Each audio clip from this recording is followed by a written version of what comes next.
What is happening, Post Shifters? Welcome back to another episode of the Post Shift Podcast. Of course, I'm your host, Shawn Soole. This week we've got Kimberly Flear. Now, if you haven't noticed, I've been doing a lot of podcasts about everything, and the strangest thing about this season 6 of the podcast, is explaining to people what I actually do on the podcast. Because I've had a lot of people go, "Oh, well, I don't talk about cocktails," and I'm like, I don't think I've talked about cocktails on this episode, on the season whatsoever, except for a few things here and there. But it's not a cocktail podcast.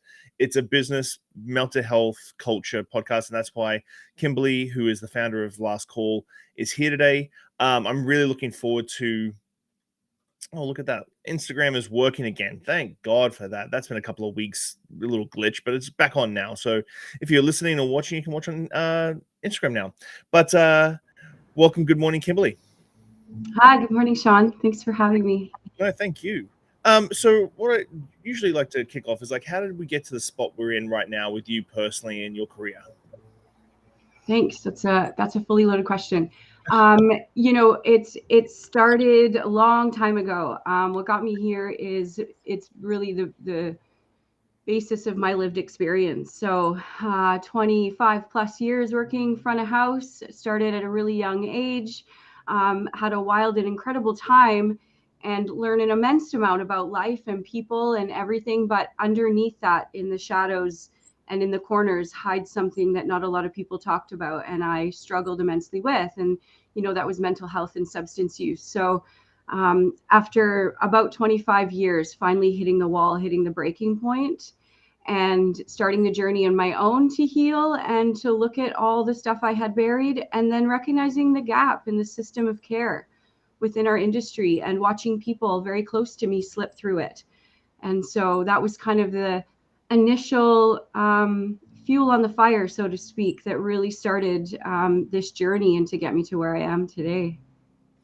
Do you think post-pandemic we're a little bit more open? Like I always mention, I do seminars and talk about the same sort of thing to a lot of companies. And do you think that we got better? Because I've always said I'd prefer to have an uncomfortable conversation with you when you're around than to get a 3 a.m. phone call that you're not.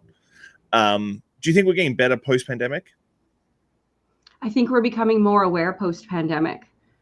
I think it's really shone a really bright light on what wasn't working and that gap in the system of care. And I think now we're starting to see the building blocks being put together to start to create that new foundation for where we're going in the future. So I guess to answer your question, yes, it's getting better because there's more awareness. And I think because people coming in is recognizing that need for change. So I've been saying for a long time, pre-pandemic, post-pandemic, we were this sort of turn and burn sort of mentality in the industry, very aggressively. Do you think that's still an issue that's putting pressure on these people that have these mental health and substance misuse problems? I do believe so. I think that mentality is really what's keeping us stuck in that old cycle and in that old loop. And so I think we're starting to recognize the impact that turn and burn has, not only on the mental health of the employees, but let's also look at the leaders and the owners and operators in this space too. And it's finally something that people are starting to take notice to, again, not only because of the mental health struggles and the impact on the staff and the leaders, but also the bottom line of the business. It's not something that's on a P&L. We haven't been looking at the cost of what turnover really does and impacts the business side of things too. So how do you approach that when it comes to a business leader reaching out to you and going, hey, I think I've got these issues? 9 times out of 10, every venue has these issues in some way, shape, or form in this day and age. But like, how do you tackle it when a operator comes to you? So first and foremost, just finding out, like, a lot of questions being asked about finding out exactly what's going on and where the biggest impact is.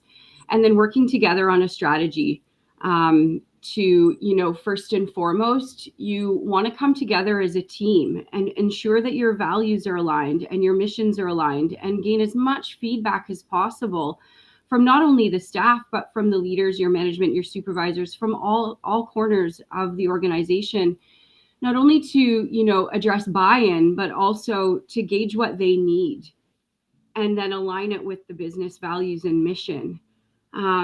And from there, it's education and training. So ensuring these leaders are equipped with the tools and resources that they need to better support their teams. And again, not only just for employees, but ensuring that owners and operators and leaders have the tools and resources they need to first and foremost, take care of their own well-being, and then it infiltrates into the full organization. Training people on the coach approach rather than the management approach. So really giving them the tools and skills and language they need to be able to address these sensitive topics in a manner that doesn't leave people in more of a vulnerable state. Implementing daily practices into an organization, it has to be consistent. It has to be on a daily basis, or you'll never really see that culture shift. So when working with organizations, it's really about how to work together to implement daily practices and consistency in that culture to really see a shift. And then, of course, you also want to track data, right? So you want to get in and you want to start actually looking at the numbers and finding out where the gaps are and where we can fill those with the resources and the tools. I think one of the biggest missed opportunities right now with organizations is the onboarding process. Huge opportunity to set the stage from day one, because that's when everybody's eyes are not only just on learning the menu and knowing the table numbers and the prep station, it's also them looking around, understanding what's comfortable, what's not, what's accepted, what's not, and so on and so forth. Do you get, I'm going to be really blunt because I deal with way too many hospitality operators. Do you get sandbagged quite a lot where it comes down to ownership going, it's not my fault, it's the staff's fault? And we get the kids these days sort of mentality. Do you get brought in and then quickly realize that it's a very top-down mentality, not a bottom-up mentality that most most operators feel like it is in their organization?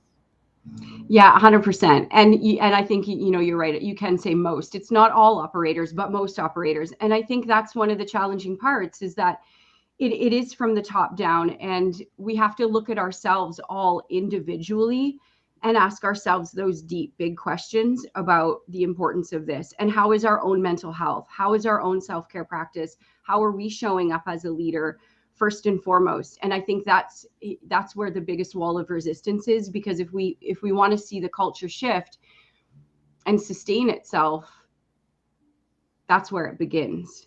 And that's why first, the biggest part of what I do with organizations right off the hop is exactly that, is find out where the leadership team is at. Mm-hmm. Have you had a couple of occurrences where you've had to pull an owner aside, like sit down and have a proper you're fucking up conversation where it's like, listen, like, I don't think your staff are great. Your management team seems to really love this place. The ownership of it's really great, but like, you personally need to fix a lot of your issues before we can really make this stick. Yeah, some of those harder conversations have to be had, and that's the role of a really good coach, to be quite fair, is someone who can go in and reflect back what someone's not seeing and do it in a way that allows them to maybe see things in a different perspective. So yeah, calling people out on their shit is how it has to happen, right? Like, there's two layers of it. There's calling people out on their shit, but there's also a way of doing it through a lens of compassion and understanding, and ensuring they have the support and tools they need, and finding out where their blocks are and why they're not stepping up to look at their stuff, because maybe no one's called them out on it before. Well, yeah, because I think hospitality's always been such a grind, and the burnout grind mentality of hospitality, because I think what you try and do is you're trying to put a structure that almost every other industry in the whole entire world uses. But for some reason, hospitality is like, no, we like to fly by the seat of our pants. We like to be fluid. We like to live in the gray area. I've used all those words in my life as it is. But like, hospitality's always been seen as this grind. Burnout mentality is like baked into the industry. How are you trying to break that cycle without killing the business? Because obviously we've got minimum wage, we've got work-life balance, we've got all these sort of things that sort of play into it. How do you sort of attack that?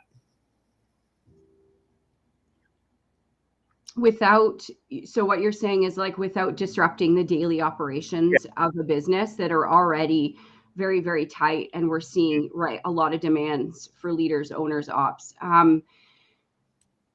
it's again, you're going to have to kind of like pull back the curtain and allow them to see what they're not seeing. Because this isn't something that has been calculated. It's easy to look at a spreadsheet and see what your food costs, your labor costs, and all those things are, but no one's actually looking at the data. So if you can sort of present that in a way that allows them to see the gain in starting to implement some of these and the return on that investment, it does start to open their eyes a little bit to addressing them. Does that answer your question? Yeah. How long do you work with your clients when it comes to, because it is a little bit different. Again, we're talking about major industries where structure and systems are in play all the time. Hospitality still fly by your seat of pants. How long do you stay with a client to make sure that stuff gets implemented and you start collecting that data, like your turnover rate and all that sort of thing? How long do you stay with them to sort of nurture that process? So for me, minimum of 6 months before you even start to really, so we can gain a lot of that data and really start to see a shift take place. And then it can extend. It depends how deep these organizations want to go, because, we can really start to get into, leadership coaching and do deeper dives. So it's really up to the organization how deep they want to go and how, long lifetime value that they want to see in the sustainability in their organization. Because once you start to see the impact, it just becomes part of the daily operations after 6 months, 12 months, 18 months. It just becomes kind of who you are. How do you break down the walls and get people to trust? And because I think this is anyone as a new manager or a new operator going into an existing business, how do you break down the walls to get staff to trust you and start to open up and talk to you about the problems? Because a lot of times owners are going a million miles an hour. They're putting out fires. They have no idea what is going through the head of the busser or the head server. How do you break down the walls and build that trust and that sort of transparency within the organization? I think it comes to the basis of what this is built on, and that's number one, my lived experience. So I've walked in the shoes of many of them.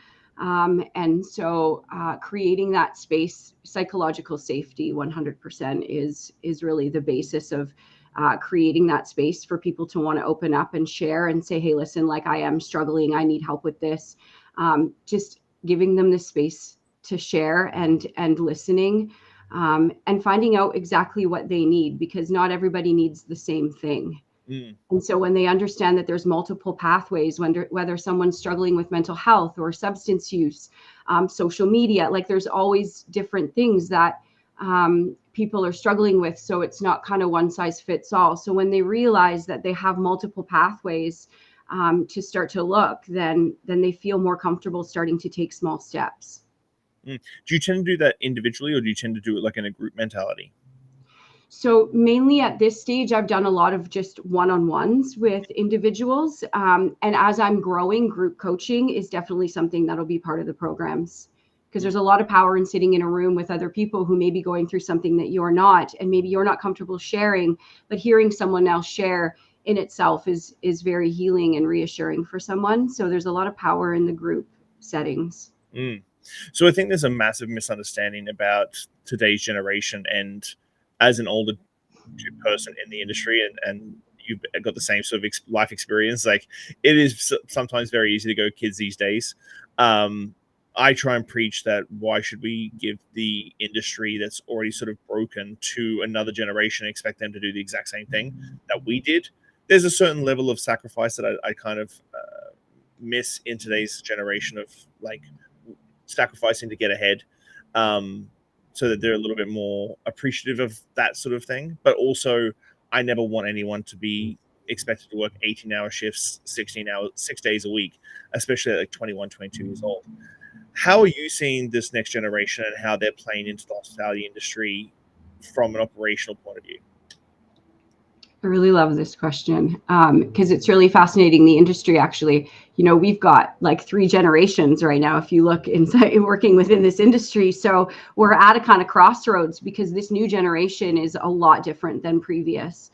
And I don't, if we don't shift for them, we won't be sustainable. I think it's time that we actually recognize the needs of this new generation coming through. And I'll give you an example. I recently worked with a bartender, came in, no experience at all, 19 years old, social anxiety, but willing and able to be coached and to learn regardless of that fear and uncomfortable feeling that he had.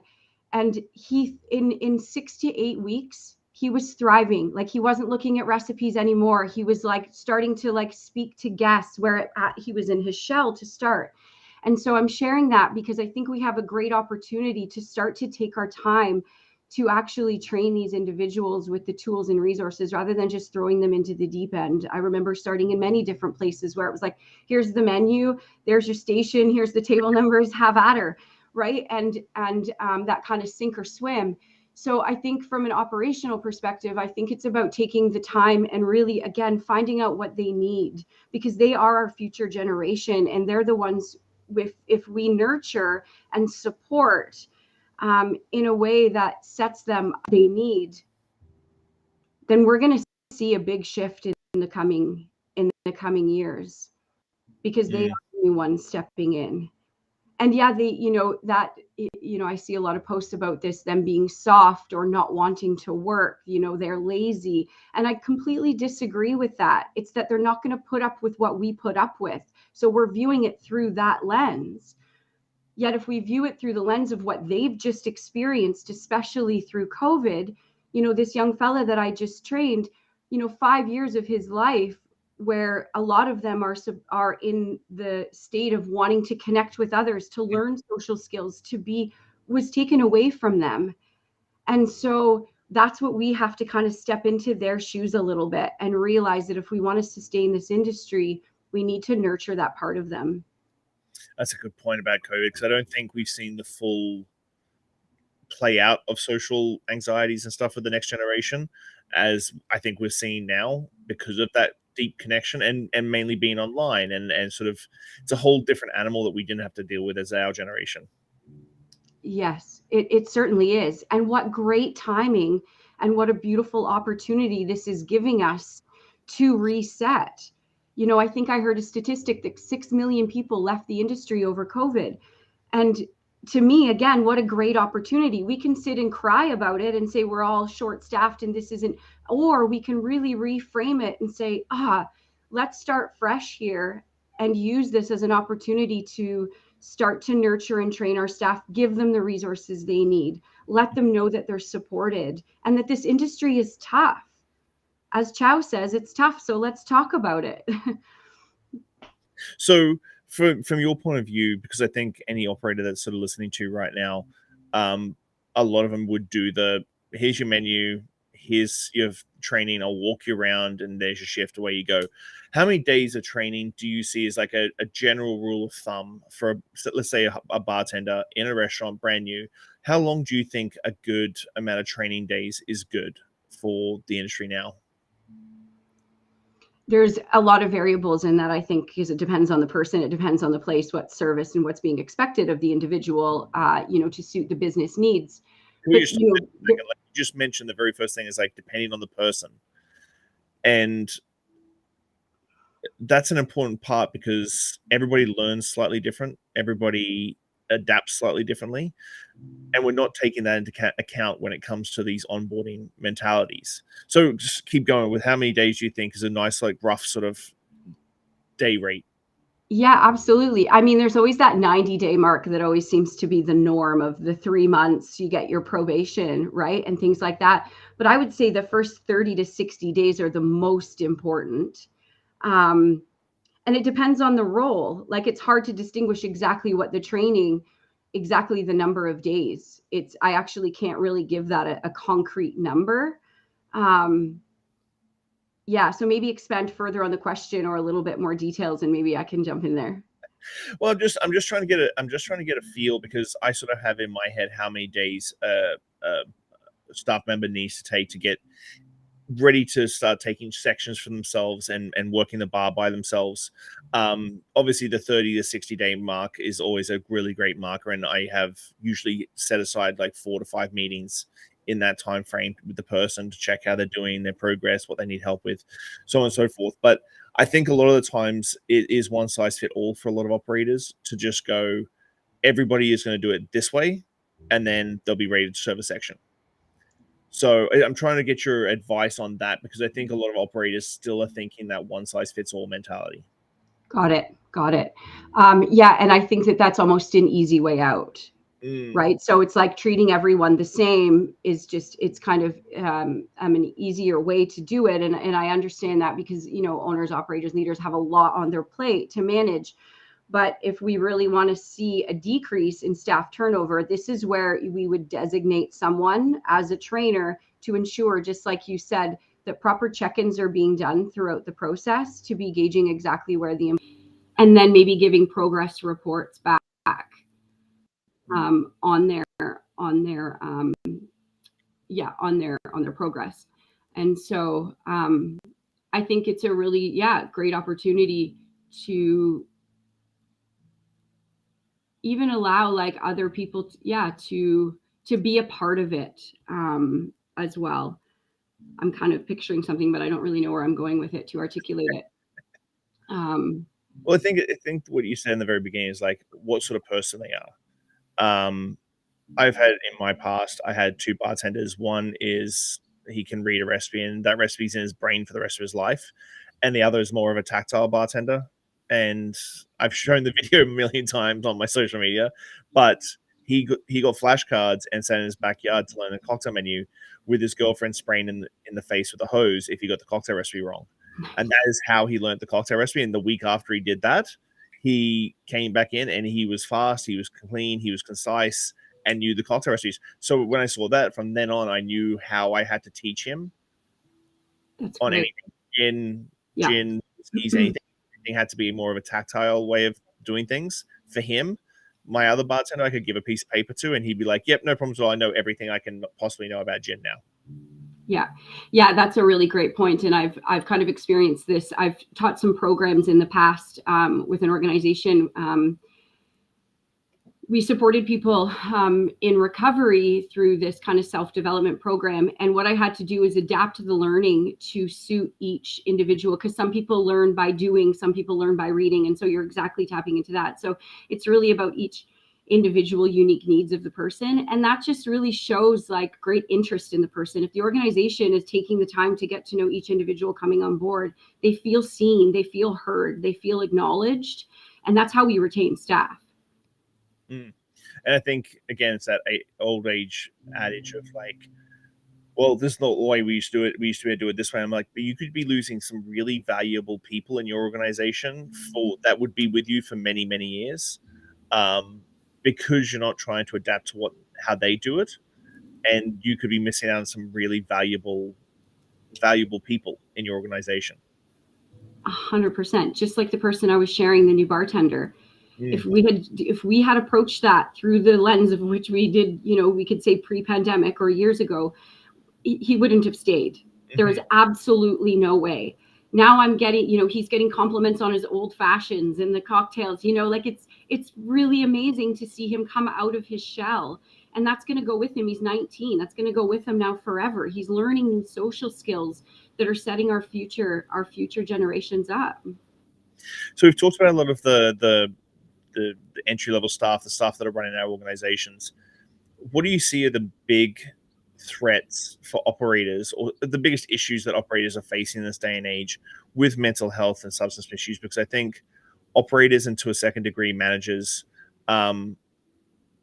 believe they need to be infallible for their organization. They need to be completely above their staff, in a way of like, I've got to be the leader in that point of view. I can't have bad days. I'm going to only can have good days. Those sort of things.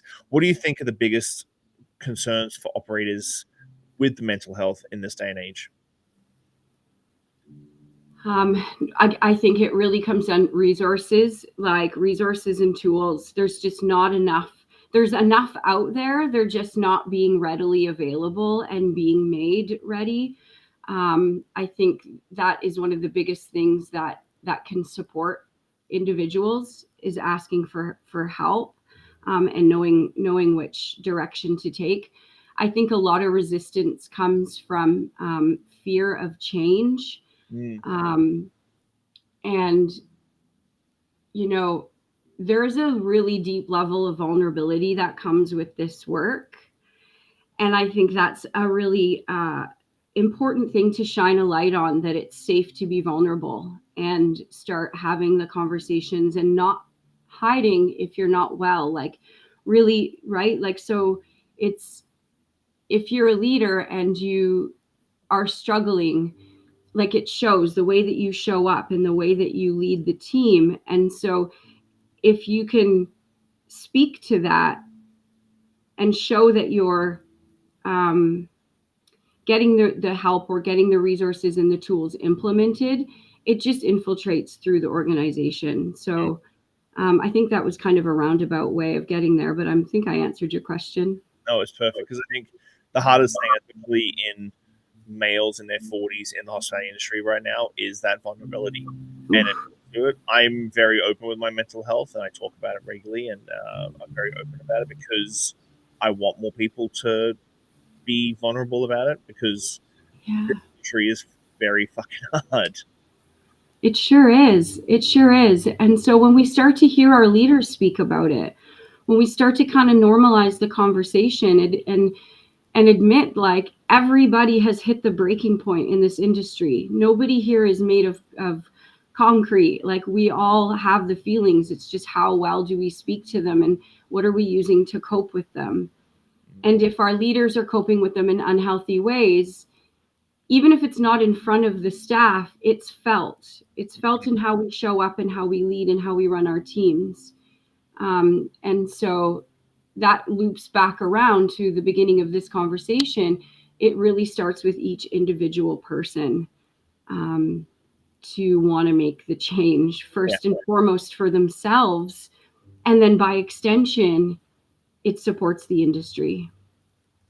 So if you had a crystal ball, what would be the one outdated hospitality practice that you'd want to wipe off the face of the earth right now? Ooh, staff drinks. People are not gonna like it that I say this, and I understand, and I completely do. But what I've witnessed in my day, it's not worth it if one person on that team is struggling, and that's fuel on their fire. If you want to have drinks after work, or like, I think incentivizing a great job with alcohol at the expense of someone who's struggling is not worth it. There are bars and restaurants in the vicinity of where we all have worked, right? Find a local pub. It's not about sucking the fun out or the vibe out, but it's about keeping our people safe and supported. And I've seen it too many times. You know, somebody's trying to maintain their recovery and there's staff shots going around and staff drinks, and I've seen them slip through the cracks. And it's one simple thing. There are many other ways that we can use that as an opportunity to incentivize our staff rather than giving them alcohol. I'm going to get a lot of bad comments about that one, but I know you are. And you know what? I 100%, I know I am. And it's funny because I didn't hesitate to say it. And I used to be one who would probably resist that too. Like, if you said that to me 10 years ago, right, I definitely would have had some backlash. So anyone who's listening who, you know, I made you squirm in your seat a little, I completely understand. But when you start to look at the statistics of the people who are struggling and who are slipping through the cracks, to me, it's a no-brainer.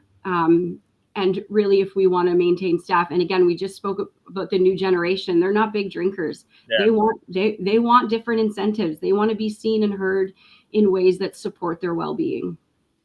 Talking about incentives, like money-wise and stuff, do you find that most operators, when they come to you, they see change in these tweaks that we've been talking about to cost money? Or do you see you figuring out a way to sort of pitch someone's like, no, listen, if we fix these things, you're going to make money. Yes, it'll cost you money to start, but you'll make money in the long run. How do you sort of convince them of that? Yeah. Well, first, I don't really want to convince anyone, but yes. You know, how do I allow them to see, and how do I really do it? And it's really when you start to break the numbers down and starting to really like look at case studies and what's worked in the past and what successful companies are doing to retain their staff and how it trickles through the entire organization right down to the guest experience. And so, yeah, laying out the numbers. And, you know, this has actually been one of the hardest things for myself since starting this, is having to sell turnover, having to actually market it as a business. Like, hey, you're going to save money and likely make money if you start to take care of your staff and start to implement, you know, mental health support and substance use recovery resources and stress and burnout prevention and those kind of things. Yeah, not only does it keep our people well, but it saves and makes you money too. So it is crazy that with all AI and everything in the world now, you could literally go to ChatGPT and go, "Hey, ChatGPT, how much does it cost me to keep a staff member for a extra year?" And it'll be like, "Hey, it's going to cost you $1,500 in training, incentives, what like any sort of like those sort of things." And it's like, "Okay, ChatGPT, how much does it cost me to replace a staff member?"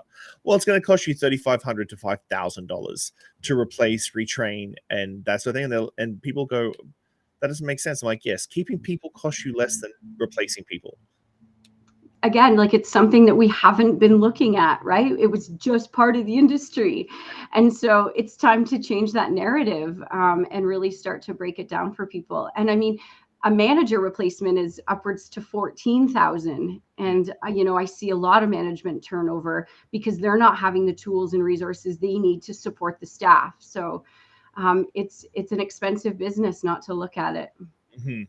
Do you think that we're in a position now that we can still tweak and fix things and evolve into a better industry? And what does that look like for you over the next 10 years? I believe that yes, there is huge opportunity, and I see the light. I can see the shift, taking place again, especially with this new generation coming through. We have a long road ahead of us.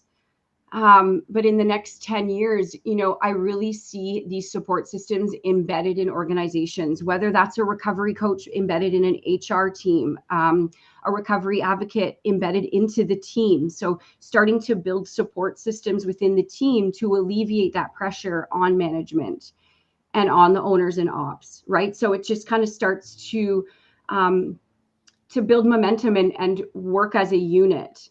So that's really where I see it, where it just becomes the norm to have these conversations, where it's part of onboarding, where you have the team come together and you make sure they have the tools that they need, the language that is required to be able to speak to these topics. So yeah, there's a lot of opportunity and possibilities here for us to really shift this industry to something that we can be proud of to hand over to our next generation. You were mentioning something about a recovery agent within the organization or within your team, or like actual operational team. And I find it's the hardest thing sometimes. And I've had it a couple of times where people have been like, "I don't really want to be in the industry anymore. I'm really interested in gardening," or I don't like working the late nights. I want to use my degree in architecture. And I was part of a group in Vancouver, and I was like, "Well, wait a second. Like you want to you want to leave us. I don't want to lose you because you're fantastic, and I can give you a couple of nights a week on the floor. But we are opening up more venues. Would you want to be part of our design team? And we're going to open 3 or 4 venues. So like my gardener, bartender, I was like, well, I know you've got a relationship now. Let's get a community garden for you to look after all the herbs for all the venues, and you can come in and bartend like the couple of days a week that you want to work. I don't want to lose you. You're a great staff member." And I find a lot of organizations don't ask this team like, "Oh, do you want to be a manager?" They just say, "You're going to be the new manager." They don't like, it's not a two-way street conversation. But I think that there's an opportunity for someone who may have gone through a substance misuse issue and recovered from that and is like that beacon of help, that you can still fold into your staff, and they can still serve 4 days a week, and then 1 day a week they're doing admin around that title. So good. So good. I love this because you're tapping into individual skills and attributes and what people excel at, and then using it to grow the business and to continue to work together. And it really also shines a light on how many transferable skills we have in this industry. And if the job role that we're currently in is not making us happy, there are many pathways in which we can take that still keep us in the industry that we love. I got really into the seafood distribution side. When I had to step off the floor, I started hauling seafood, live lobster, crab. It was an incredible job, but it still kept me close. I managed about 50 to 75 accounts. So I was still working closely with chefs, but it switched my schedule and it got me away from the bar, but still in the industry that I love so much. So I really love that point. And Yeah. I think there was a question there, but I got a little bit carried away. I got all excited about my fishmonger days. I think the problem is that a lot of people think that they either can be in the industry in an operational serving position or Right. bartending position or out of the industry. There's no middle ground that you can still enjoy Mhm. all the things the industry can give you, being a beer rep or a wine rep or, like, as you said, seafood monger. Like, why not be a seafood monger? But the one thing, actually, before we tie it off into my deep podcast questions, we have talked a lot about the front of house. And obviously you do work in the back of house. The back of house, I think, is probably one of the biggest hotspots in a restaurant in the way of like change, like how to actually make change in the back of house. Um, have you dealt with a lot of back of house that have given you inspiration for what's going to happen in the back of house in the next couple of years? Because the chef masculine toxicity, all the things that are bad juju, we see it in. We still see it romanced in media. Um, do you find that the back of house is changing as fast as the front of house? Yes, I'm seeing a lot of communities pop up for the back of house support. I'm seeing a lot of movement towards supporting the back of house and a lot of openness and willing to start to look. I think after the recent losses of some very well-known chefs in the industry, it's starting to shine a light more. And the more chefs I talk to, whether they're leaders in this space already doing things, or their clients who have been pushed to the breaking point, there's a big change going on in the back of house. I definitely believe that. There's so many organizations and not-for-profits out there doing incredible things in the space. There's a big light shining, I think, in the chef in the back of house for sure. Yeah, I think again that vulnerability is, I think Yeah. chefs are even probably less vulnerable than ownership sometimes because of that. Like, I gotta be up at 5 a.m. I gotta do XYZ, and it's still romance very much in the media, which I don't think helps as much as it probably should. Yeah. And when I sit down with these chefs who have been pushed to the breaking point, who have that kind of that armor on, when you start to actually probe and ask questions and find out deeper, they're some of the most vulnerable and really, really sensitive men that are in there. Mm, But they're not given the space to show that. They're not given the psychological safety or the we've never allowed that in the kitchens, right? And it's not about turning it into therapy sessions, but it's just about allowing them the space to crack open that light a little bit, and witnessing that has been truly remarkable. that's awesome. Yeah, I've worked with a lot of chefs in those sort of non-profit organizations and stuff like that, and I completely agree. Like, I think it is just something that we need to pull back, and we don't need to be brave machismos anymore. No. So we're in August now. What's your plan for the next 4 months and the rest of the year?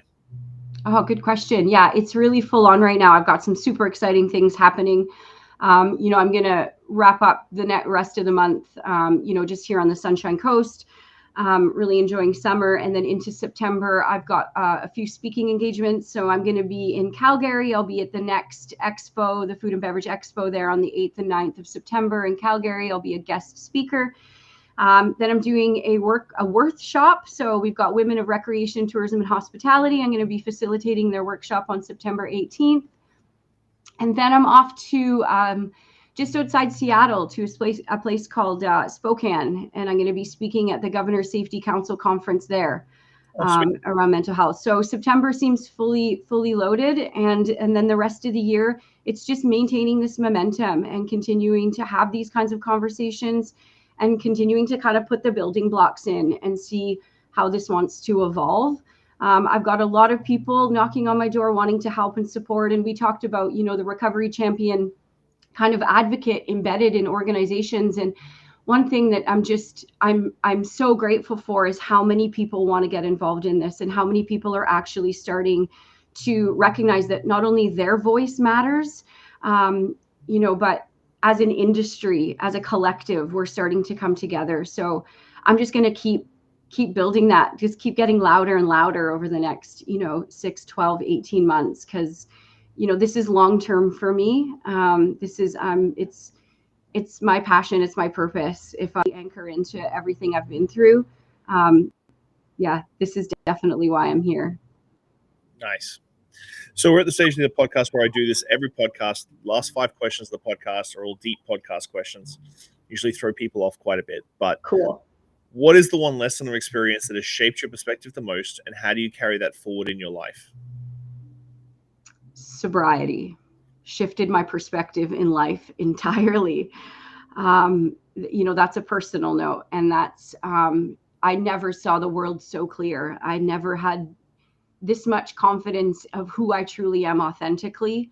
I took the mask off, and my world revealed to me things that I never even knew possible. Wow. If you could leave one lasting message or piece of wisdom for the world, what would it be and why? Your voice matters, not just for yourself, but for those who are no longer here to have a voice and to share. You're never alone. Looking back on your journey, what is something you wish you had understood earlier in life? How to manage money. Man, I lived in a cash world, front of house for 25 years,